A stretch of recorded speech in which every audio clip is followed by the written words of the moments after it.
श्री स्वामी समर्थ. तुम्हा सर्वांचं माझ्या चॅनलमध्ये मनापासून स्वागत आहे. तर बघा, उद्या आहे नवरात्रीचा चौथा दिवस आणि चौथ्या माळेला आपल्याला 7 कवड्यांची एक पोटली आपल्या देवघरात ठेवायची आहे.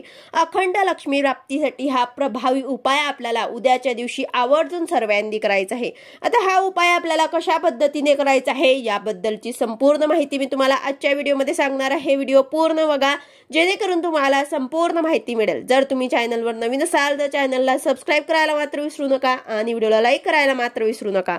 तर बघा, आपल्याकडे लक्ष्मी स्थिर राहण्यासाठी, अखंड लक्ष्मी प्राप्तीसाठी पैसे येण्याचे मार्ग अनेक असतात, पण तो पुरत नाही. पैशांची चणचण भासत असेल, कर्जाचा डोंगर झाला असेल, तर अशा कुठल्याही आर्थिक अडचणी ज्या असतील तर त्या दूर होण्यासाठी तुम्हाला हा उपाय करायचा आहे. अतिशय साधा आणि सोपा पण आहे, पण तितकाच प्रभावी आहे. आर्थिक समस्या ज्या आहेत ते सोडवण्यासाठी तुम्हाला हा उपाय करायचा आहे. त्यासाठीच आपल्याला 7 पिवळ्या कवड्या लागणार आहे. ज्या ठिकाणी देवांचे सामान मिळते तिथे तुम्हाला हे मिळू शकतात. तर हा उपाय आपल्याला नवरात्रीमध्ये कुठल्याही दिवशी सुद्धा आपण करू शकतात किंवा मग तुम्ही मंगळवारी किंवा शुक्रवारी सुद्धा हा उपाय करू शकतात. ही पोटली तुम्ही कधीही बनवू शकतात. या नवरात्रीच्या कोणत्याही दिवसाला तुम्हाला हा उपाय करता येईल. तर यासाठीच आपल्याला पिवळ्या कवड्या 7 लागणार आहे. त्याचबरोबर पिवळा एक कपडा सुद्धा लागणार आहे. छोटासा एक पिवळ्या कलरचा कपडा आपल्याला घ्यायचा आहे. त्यामध्ये आपल्याला 7 कवड्या ज्या आहेत त्या आपल्याला बांधून ठेवायच्या असतात. 2च वस्तू आपल्याला या उपायासाठी लागणार आहे. लक्ष्मी प्राप्तीसाठी अतिशय प्रभावी उपाय आहे आणि आर्थिक अडचणीतून मार्ग मिळणार आणि कर्जामधनं तुम्हाला बाहेर निघण्याचे मार्ग सुद्धा सापडतील आणि तुमचं कितीही मोठं कर्ज असेल ते लवकरात लवकर फेडण्यास तुमची मदत होईल. तर यासाठी हा उपाय तुम्हाला करायचा आहे. तुम्हाला पिवळ्या 7 कवड्या आपल्या उजव्या हातात घ्यायच्या आहे आणि तिथे तुम्हाला जिथे तुम्ही घट बसवला असेल किंवा अखंड दिवा लावलेला असेल तिथे तुम्हाला बसायचं आहे किंवा मग तुम्ही देवघरासमोर बसून हा उपाय केला तरी सुद्धा चालेल. तुमच्या कुलदेवी समोर तुम्हाला हा उपाय करायचा आहे. पिवळ्या कवड्या तुम्हाला उजव्या हातात घ्यायच्या आहे. 1 वेळा श्री सुक्ताचं पठण करायचं आहे. 1 वेळा पुरुष सुक्ताचं पठण करायचं आहे. त्यानंतर नवार्मण मंत्र तुम्हाला 16 वेळा मंत्र तुम्हाला स्तोत्र जे आहे ते पिवळ्या कवड्या तुम्हाला हातात घेऊन हे म्हणायचे आहे. यानंतर 16 वेळा लक्ष्मी गायत्री मंत्र, 16 वेळा विष्णू गायत्री मंत्र, 16 वेळा कुबेर मंत्र, हे सर्व मंत्र तुम्हाला नित्यसेवेच्या ग्रंथात सुद्धा मिळून जातील. त्याचबरोबर 16 वेळा कमलात्मक मंत्र, हे सर्व मंत्र स्तोत्र तुम्हाला कवड्यांवरती आपल्या उजव्या हातात पिवळ्या कवड्या जे आहे ते घेऊन आपल्याला हे मंत्र स्तोत्र जे आहे पठण करायचे आहे. त्या कवड्यांना आपल्याला अभिमंत्रित करायचे आहे. यानंतर हे कवड्या जे आहे ते तुम्हाला पिवळ्या कपड्यामध्ये बांधायचे आहे आणि ही पोटली तुम्हाला एक तयार करायची आहे आणि हे आपल्याला आपल्या देवघरात ठेवायचे आहे.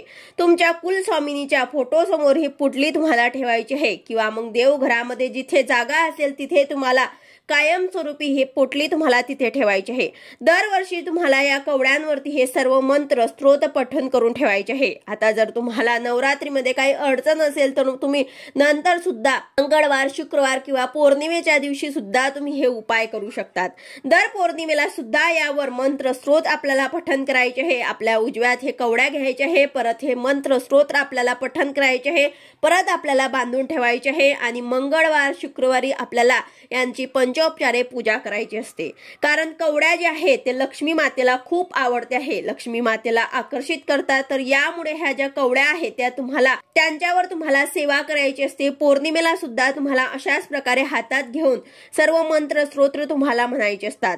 कवड्यांकडे लक्ष्मी माता आकर्षित होते, त्यामुळे अतिशय प्रभावी उपाय हा आहे. नवरात्रीच्या दिवसांमध्ये देवी आईचा प्रभाव जो आहे तो खूप प्रमाणामध्ये असतो. देवीचे एक अलंकार म्हणून कवड्या आहेत जे घातल्या जातात आणि देवीला या कवड्या जे आहे ते अतिशय प्रिय आहेत. त्यामुळे तुम्हाला अखंड लक्ष्मी प्राप्तीसाठी कवड्यांचा हा उपाय आवर्जून करायचा आहे. मंगळवार, शुक्रवार, त्याचबरोबर पौर्णिमा, हळद कुंकू अक्षदा वाहून यांची आपल्याला पंचोपचारे पूजा करायची असते. आता हे उपाय वगैरे केले म्हणजे आपलं जे काही अडचण असतील ते दूर होतील का? तर नाही. आपल्याला कष्टासोबत आपल्या नशिबाची साथ सुद्धा हवी असते. यासाठी आपल्याला कष्ट सुद्धा करावे लागतील, पण आपण हे काही उपाय जे केले तर त्यामुळेच आपल्या नशिबाची साथ आपल्याला मिळते आणि आपल्या सर्व अडचणी ज्या आहेत ते दूर होत जातात. कुठेतरी नशिबाची साथ मिळावी, आपण कष्ट करतोय पण जेवढं पाहिजे तेवढं आपल्याला यश मिळत नाही, म्हणून आपल्याला कष्टाला नशिबाची साथ मिळावी म्हणून आपल्याला हे काही उपाय करायचे असतात जेणेकरून आपल्याला लक्ष्मीमध्ये वाढ होईल. तर त्यामुळेच उद्याच्या दिवशी हा उपाय आपल्याला करायचा आहे किंवा मग तुम्हाला काही अडचण असेल तर तुम्ही नवरात्रीच्या